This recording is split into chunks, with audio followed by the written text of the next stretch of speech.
Troisième pour le Cameroun. Dieu appelle la famine sur le pays. Dieu va priver le grenier du Cameroun pendant un temps pour les mettre à genoux.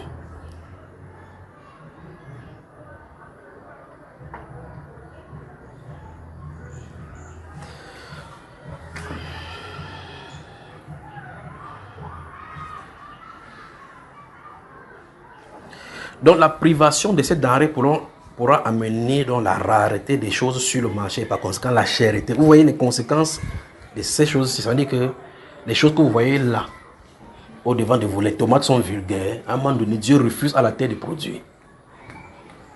Vous mettez votre production, il envoie le djellek et le gazim et le hazim pour qu'ils bouffent cela. Vous voyez la grande armée qui va parcourir le pays. Dans la peste. Ça parcourt et puis ça détruit les cultures. Maintenant, il parle au sol, que ne donne pas la nourriture. En tout cas, Dieu a ses façons à lui. S'il dit au sol, ne pas donner. Même si vous faites n'importe quoi, ça ne donne pas. Alors, qu'est-ce qu'on va faire lorsque ces choses arrivent sur le pays, la famine qui arrive? Mais c'est pas là, c'est pas pour ce qui est en train de parler là maintenant, c'est pas maintenant là. Qu'est-ce qu'on doit faire? Qu'est-ce qu'on doit faire? Qu'est-ce qu'on doit faire? Si un chrétien a son champ, qu'est-ce qu'il peut faire, bien faire de ces champs-là? En entendant ces choses annoncées sur le pays. Alors, la vie sera donc chère dans les grandes métropoles. Pour ceux qui seront dans les coins reculés, ils auront un peu de répit. Un peu de répit. Mais les gens vont voir que l'acheteur a refusé de donner sa nourriture. Dieu appelle donc la famine sur le Cameroun.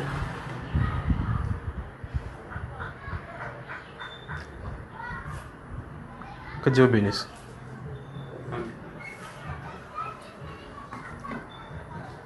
Vous êtes triste, ou bien je ne parle plus de cela. Vous voulez que ça vous surprend vous entrez à l'intérieur, comme ça vous êtes fâché. Maman verra fâché ou bien. Avec maman verra encore belle là, comme si elle a trouvé un fiancé, non. Il faut qu'après maman verra nous dise ce qu'il va pas. Vous voyez comment son secret. Celui qu'elle a déjà un gars, quoi. Il y a un pasteur qui est venu par là. Hein. Oui, vous voyez comment elle est belle là. Donc c'est Jésus qui est son mari. Là, il dit Amen maintenant. Alors, ouais, il vous a fait sourire maintenant. Mais la famine arrive sur le pays. La famine arrive sur le pays. Dieu appelle la famine sur le pays. Ça, c'est le Cameroun. Je suis en train de regarder encore ceci parce que ça a des conséquences drastiques. Parce que vous remarquez Nebuchadnezzar. Quand le prophète vient vers lui, lui dit que tu as vu un arbre. Et dans ce grand arbre, c'était toi. Et les autres sont venus ici nourrir. Donc, vous voyez que quand Nebuchadnezzar était là, en tant que prospérité, il pouvait nourrir certaines personnes. Donc, son arbre servait des gîtes et des refuges à certains oiseaux. N'importe qui pouvait y aller. Quand il y a un arbre quelque part, ça fait de l'ombrage pour quelqu'un qui a chaud. L'oiseau peut venir se mettre là-bas. Et puis, quand les feuilles meurent, les bactéries qui sont au sol profitent encore pour en manger, ainsi de suite. Donc, l'arbre qui couvre sert à beaucoup de personnes, pas vrai? Amen.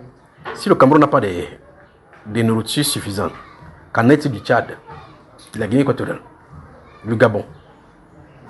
Vous voyez les conséquences, n'est-ce pas? Donc, ça veut donc dire concrètement que les agressions vont augmenter. En tout cas, c'est terminé. Donc, il dit 3 choses pour le Cameroun, pas vrai? Les 5, que Dieu vous bénisse. Amen. Voilà.